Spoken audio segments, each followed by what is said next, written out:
Hi there, this is a video tutorial on how to use my cleaning checklist. If you guys love to clean and organize, this is a perfect spreadsheet for you. So at the top here, we've got weekly goals, monthly goals, and annual goals, and a shopping list. Everything here is completely customizable and editable. So if you don't like what I've got, then just change it. All you have to do is just click in the cell, highlight it, and type something else. Yay, it's that easy. So then you can just highlight in here and then, if you're, well, let's go back to the beginning because I did like that.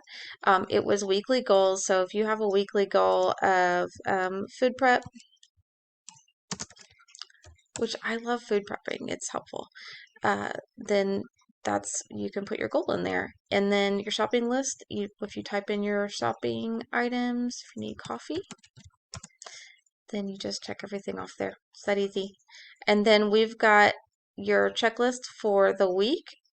Let me make this a little bit smaller so you can see the whole week. So Sunday through Saturday, we've got a bi-weekly, monthly, quarterly, semi-annually, and annual cleaning. So if you want to make sure that on Sundays that you sweep your kitchen and wipe your baseboards.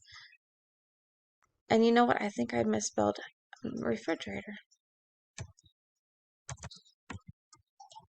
My bad.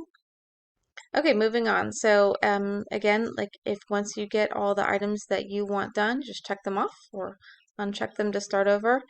And then another thing you can do is go to File, Print, and then you can print out your cleaning sheet for the week. You can do landscape, make sure it says fit the width. If you do normal, it'll turn out a little off.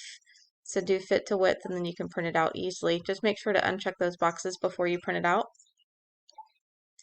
And if you found me on YouTube, feel free to click on the link in the description below to subscribe to my channel or also to purchase this spreadsheet. We have over 100, at least over 100 spreadsheets right now. There's a lot going on. So if you need anything, feel free to let me know. And then also this spreadsheet is part of a larger planner spreadsheet. So feel free to look for that link as well. Thanks, guys. Have a good one.